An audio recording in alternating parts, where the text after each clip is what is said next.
Today I am going to give you a very important concept and idea of a very essential chapter in English grammar, that is active and passive voice.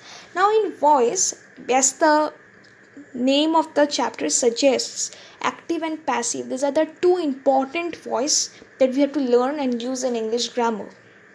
Now, what is active voice? What is passive voice? First of all, active voice. Active voice means when a verb means the thing, the work which is done. When the verb is in active voice, then that means the person or the thing denoted by the subject does something. When the subject does something, then that verb is in active voice. For example, the man is building the wall. Here the subject is the man and he's building the wall, so it's in active voice because the subject is doing something.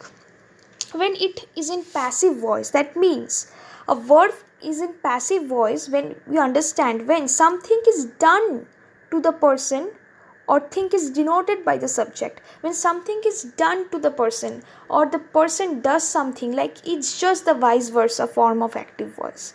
That is, the wall is being built by the man. Here you have to just write the opposite, the vice versa form. That means here in passive voice, something is done to the person or thing denoted by the subject. Now, as the tense suggests, we know that there are simple present, simple past, future tenses.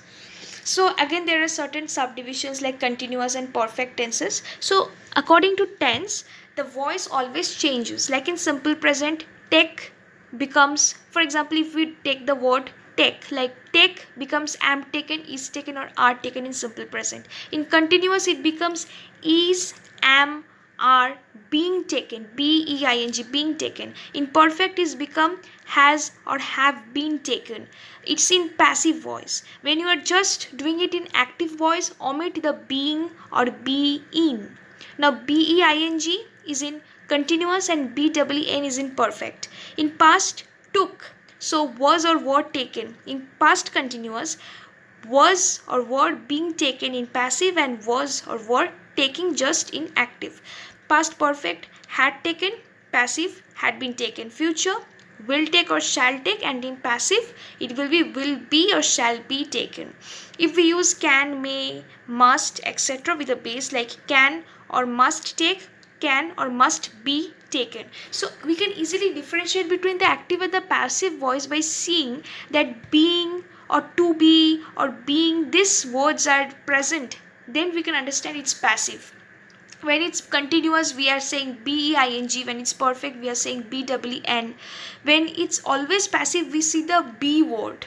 Okay, and when it's active, the be word is absent. So that's the basic difference of active and passive voice. I can give you certain examples like who did this, by whom was this done, why did your brother write such a letter, why was such a letter written by your brother.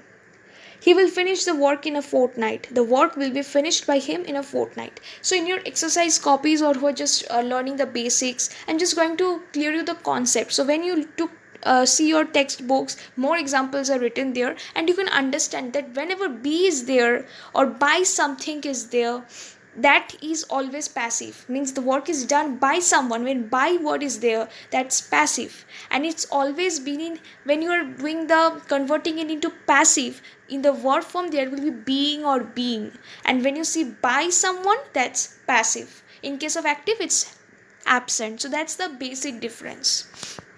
Thank you.